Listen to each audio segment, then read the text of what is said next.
जीत। मोहित अग्रवाल पढ़ना चालू कर। बायर और सेलर की डेफिनेशन। हाँ sir. Buyer and seller. Buyer means a person who buys or agrees to buy goods. Section 2, subsection 1. Seller means a person who sells or agrees to sell goods. Section 2, subsection 13. देखिए बहुत important है किस चीज को समझने के लिए। Definition में कुछ नहीं है, बस डेफिनेशन से एक बात निकल के आ रही है। Buyer means a person who buys or agrees to buy, जो खरीदता है या खरीदने का वादा कर रहा है। यानी कि जो कॉन्ट्रैक्ट ऑफ सेल है, देखिए अभी हम पढ़ेंगे, ज्यादा टेंशन मत लेना। कॉन्ट्रैक्ट ऑफ सेल है वो दो तरीके का होता है। सेल ऑफ गुड्स एक्ट में कोई चीज को बेचने का जो कॉन्ट्रैक्ट है वो दो तरीके का होता है।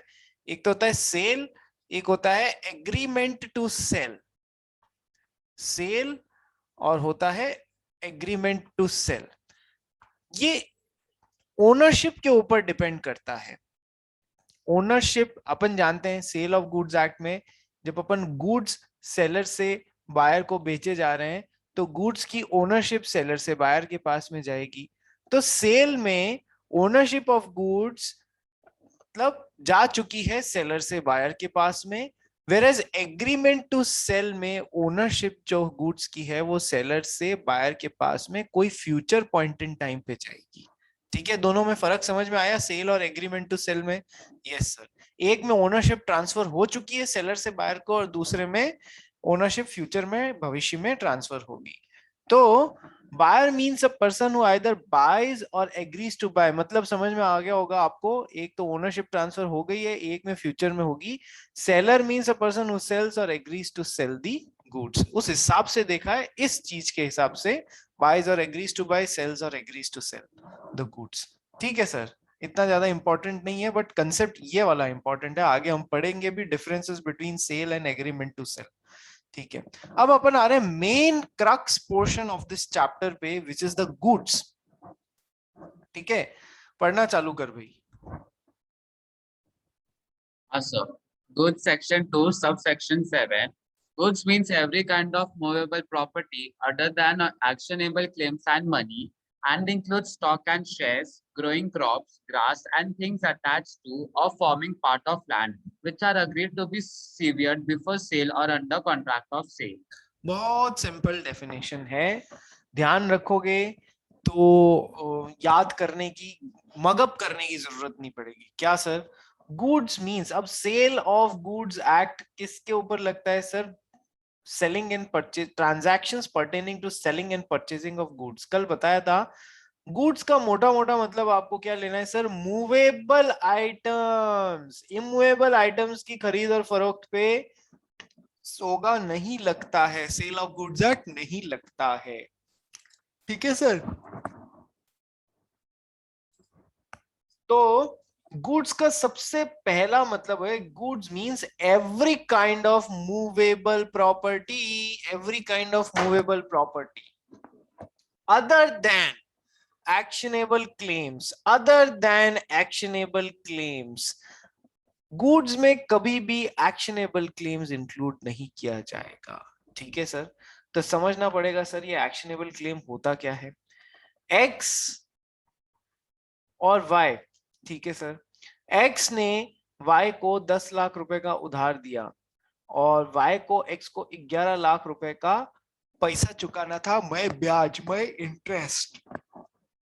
ठीक है सर, वाई ने पैसा नहीं चुकाया तो एक्स को इसके ऊपर एक्शन लेने का जो राइट मिलेगा ताकि वो अपना पैसा क्लेम कर सके।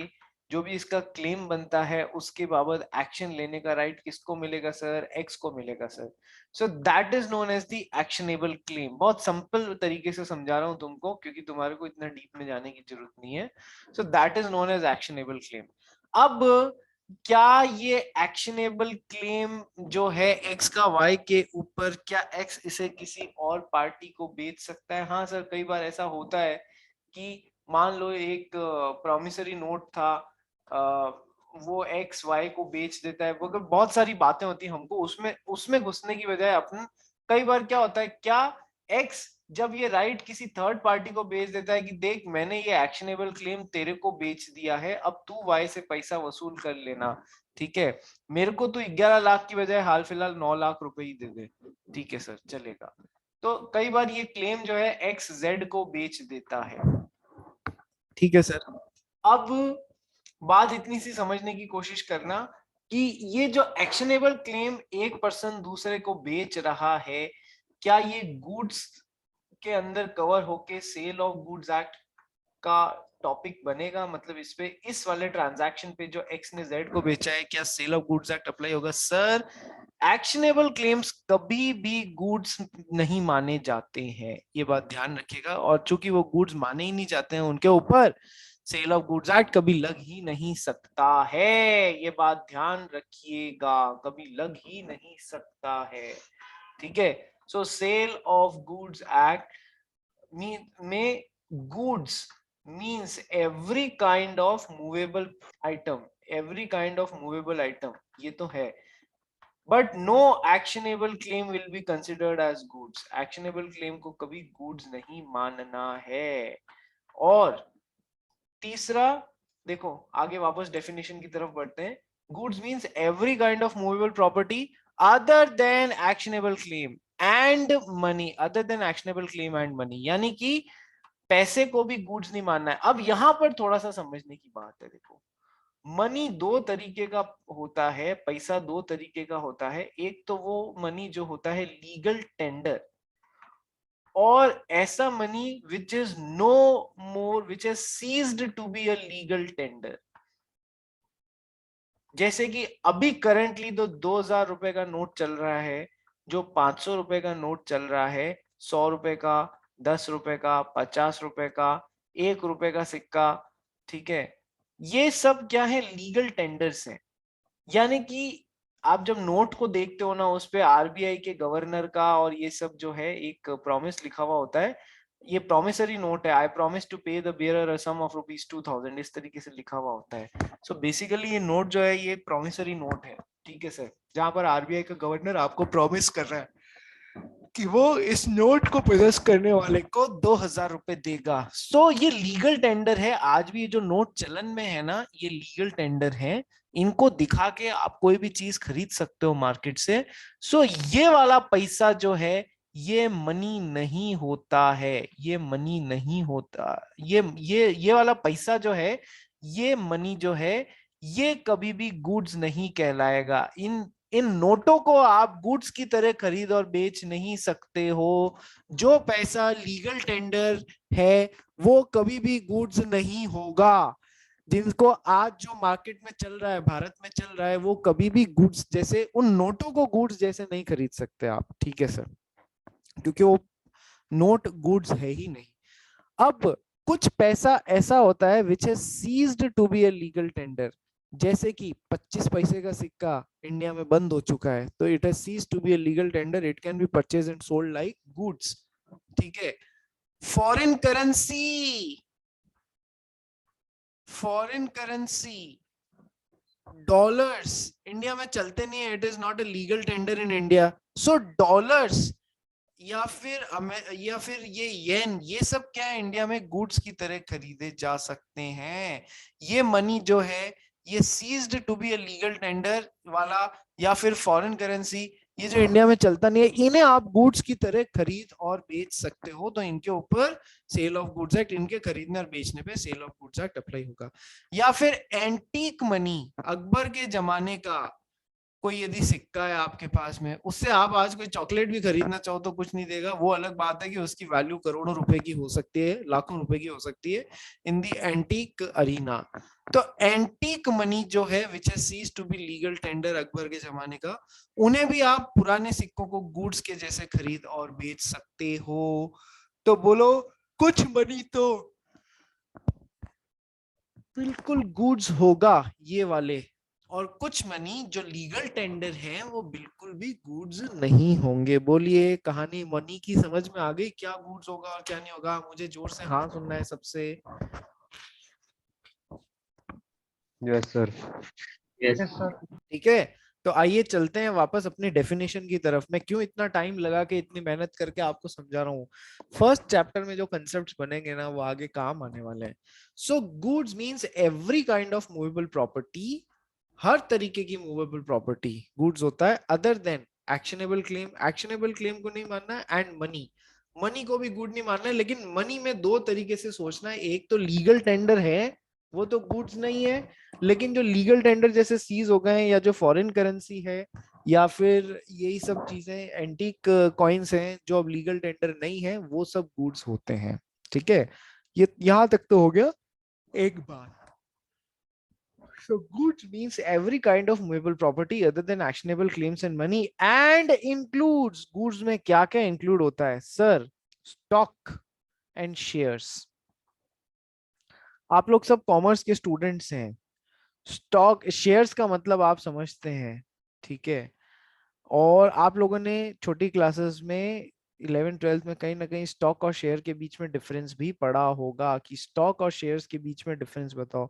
तो सर शेयर तो आप सब लोग जानते हैं, share is your share in the share capital of the company. अब मान लो एक शेयर है, क्या इस शेयर को तोड़ के बेचा जा सकता है कि 3/4 शेयर रोहन ने खरीद लिया, 1/4 शेयर सोहन ने खरीद लिया? नहीं सर, शेयर्स हमेशा पूरे फ्रैक्शन में नहीं बिक सकते, हमेशा होल नंबर्स की तरह ही 1 2 3 शेयर ऐसे ही बिकेंगे। ठीक है, ये कभी भी ऐसे शेयर्स के टुकड़े नहीं होते हैं। लेकिन जब शेयर्स के टुकड़े करने की इच्छा हो जाती है तो क्या करते हैं, 10 शेयर मिला के एक स्टॉक बना लिया। उस स्टॉक में से 7 शेयर एक ने रख लिए, 3 शेयर एक ने रख लिए। तो स्टॉक में फ्रैक्शंस में खरीदा और बेचा जा सकता है, कोई दिक्कत नहीं है, स्टॉक को फ्रैक्शन में खरीदा और बेचा जा सकता है। लेकिन शेयर्स को इंडिविजुअली ब्रेक करके फ्रैक्शंस में खरीदा और बेचा नहीं जा सकता है। तो सर कोई दो बंदे यदि शेयर मार्केट में शेयर्स खरीद और बेच रहे हैं, ठीक है, या फिर स्टॉक अपने रेगुलर बिजनेस डे पे स्टॉक बेच रहे हैं और खरीद रहे हैं, तो उन ट्रांजैक्शंस के ऊपर भी sale of goods act apply होगा, क्योंकि शेयर्स और स्टॉक को इंक्लूड किया गया है गुड्स की डेफिनेशन में। So and includes, definition of goods includes stocks and shares, also includes growing crops, grass and things attached to or forming part of the land which are agreed to be severed before sale or under contract of sale. Sir, growing crops, grass and things attached to the land, sir यदि मैं growing crops की बात करूं, ये जमीन है, जमीन में घास उग रही है, जमीन में घास उग रही है, तो ये तो सर ग्रोइंग क्रॉप्स है। पर ये तो सर मूवेबल आइटम थोड़ी है, ये तो फिक्स्ड आइटम है, इमूवेबल आइटम है जो कि जमीन में धसा हुआ है, जमीन में उग रहा है, इसको मूवेबल थोड़ी बनाएंगे। लेकिन सर ग्रोइंग क्रॉप्स, कोई फसल उग रही है, ठीक है, गेहूं की फसल है, growing crops, grass or things attached to or forming part of the land, यानी कि पेड़, ये अटैच टू हैं या forming part of the land है। ठीक है, तो अब सर ये मूवेबल आइटम तो हुए नहीं, ये तो इमूवेबल है, अपनी जगह से हिलते चलते थोड़ी है, तो ये इमूवेबल आइटम है। तो बेसिकली तो ये सेल ऑफ गुड्स एक्ट का सब्जेक्ट मैटर हो ही नहीं सकते क्योंकि ये इमूवेबल आइटम है। लेकिन सर पूरी लाइन पढ़ना, growing crops, grass or things attached to or forming part of the land which are agreed to be severed, severed मतलब जमीन से हटा देना, अलग कर देना, बिफोर सेल और अंडर कॉन्ट्रैक्ट ऑफ सेल, जिन्हें एक्स वाई को ये कहते हुए बेच रहा है कि आपको देने से पहले मैं इसे जमीन से खोदूंगा, ये पेड़ को काटूंगा, ये गेहूं की फसल को अलग करूंगा, जमीन से गेहूं निकालूंगा फिर दूंगा।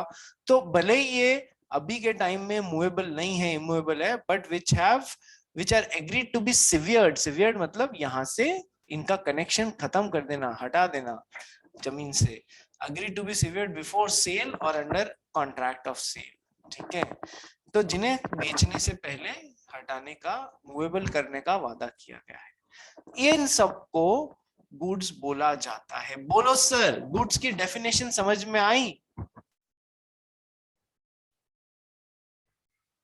Yes sir. हाँ सर। ठीक है, अब गुड्स में थोड़ा, ये तो हो गई सेल ऑफ गुड्स की डेफिनेशन। गुड्स में पास्ट में काफी सारे केसेस भी हुए हैं जिनसे भी कुछ चीजें निकल के आई हैं कि ये भी गुड्स में इंक्लूड होगी, ये नहीं होगी। तो sir goods includes these things, goods excludes these things. Excludes पहले कर लेते हैं, गुड्स में क्या इंक्लूड नहीं करना है सर? मनी जो कि लीगल टेंडर है वो गुड्स में नहीं आएगा, एक्शनेबल क्लेम गुड्स में नहीं आएगा, और इमूवेबल प्रॉपर्टी कभी भी गुड्स में नहीं आएगी, वो सेल ऑफ गुड्स एक्ट का सब्जेक्ट मैटर है ही नहीं। ठीक है। Stock and shares, stock and shares include क्या क्या होगा सर? ये तो पढ़ लिया अपन ने sir. Growing crops, grass and things attached to or forming part of the land agreed to be severed before sale. ठीक है सर, ये भी अभी अपन ने ऊपर देखा था सर। इलेक्ट्रिसिटी को भी गुड्स माना गया है। पास्ट में जो कोर्ट में केसेस लगे हैं उनमें कोर्ट ने इलेक्ट्रिसिटी को, पानी को और जमीन के अंदर जो मिनरल्स मिलते हैं उनको भी गुड्स माना है। ठीक है। तो आप जो बिजली का आप कंजम्पशन कर रहे हो ना, वो आप गुड्स खरीद रहे हो बिजली डिस्ट्रीब्यूशन कंपनी से एंड प्रोडक्शन कंपनी से, और वो सेल ऑफ गुड्स एक्ट का सब्जेक्ट मैटर होगा, ध्यान रखिएगा। पानी भी, मिनरल्स भी। अब देखो, ये जमीन है, जमीन में से खोद के अपन ने जिंक निकाला, एल्यूमिनियम निकाला। These are things which are forming part of the land, these are things which are forming part of the land। ठीक है, ये तो जमीन का ही हिस्सा है ना यार। ठीक है। Agreed to be severed before sale, जिसे कि बेचने से पहले निकालने का और फिर देने का बात किया गया है। So forming part of the land agreed to be severed before sale. बोलिए, तो इलेक्ट्रिसिटी, वाटर एंड मिनरल्स भी गुड्स की डेफिनेशन में